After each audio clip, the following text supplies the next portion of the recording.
Now, I have to say that at different times in this conference, and just a moment ago, you've been good enough to praise me as a great friend of Israel and of the Jewish people, and I thank you. But for me, this has always come quite naturally.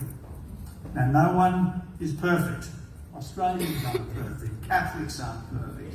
Members of Parliament certainly aren't perfect, and Jewish people, I'm sure, aren't either. But what, I ask, is not to admire in a people who are family-minded, hard-working, education-conscious, and artistically and commercially creative, way beyond the average, and you've had to be, to survive millennia of persecution. And what's not to respect in the only country in the Middle East which is a functioning, liberal, pluralist democracy? And sure, like every other government, the government of Israel sometimes makes mistakes, even grievous ones. And the leaders of Israel sometimes get it wrong, even badly. That's why arguments rage and governments change and leaders sometimes even go to jail here, which is as it should be in any decent country that wants to learn from its mistakes and do better next time.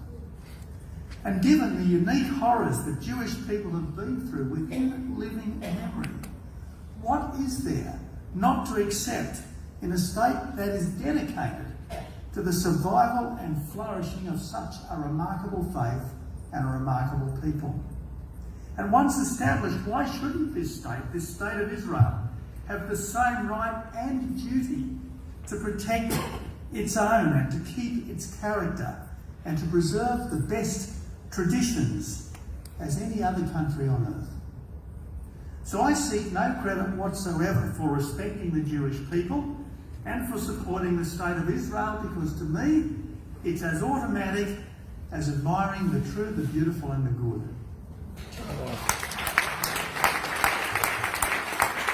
And there's something else too. That very Australian trait, those of you in the audience who have spent time in Australia will understand that very Australian trait of support for the underdog.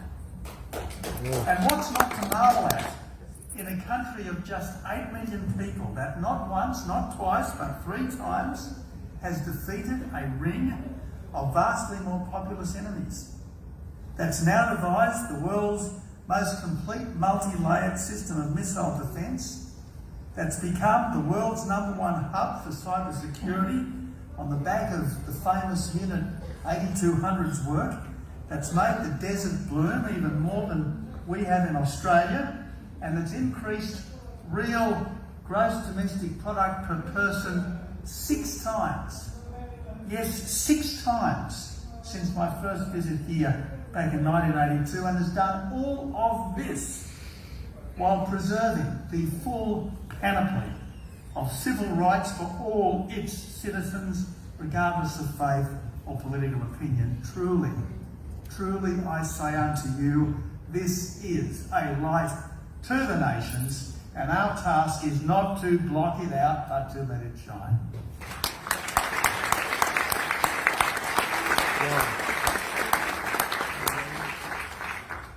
You are a people of all people and a country of all countries to be emulated, not envied. And yet, we are all tempted to resent that which reminds us of what we should be but are not. And that, I'm sure, is what lies at the heart of anti-Semitism. Invariably, when Jewish people and the state of Israel are hated, they are hated not for what they have done wrong, but for what they have done well. Now, some years ago, an Australian journalist friend was interviewing the then President of Israel, who regaled him, so he told me later, with such a litany of danger that my friend was moved to say how sorry he was that Israel faced so many enemies. Oh well, said the President, it could be worse. We could have the problems of New Zealand. But what possible problems, my friend asked, does New Zealand have? Boredom, terrible boredom.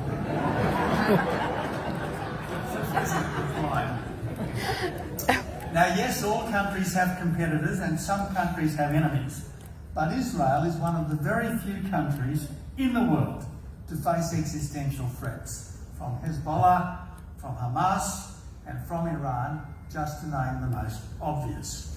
But the upside of this downside is that it gives Israel a seriousness and its people a sense of mission and purpose that many countries lack.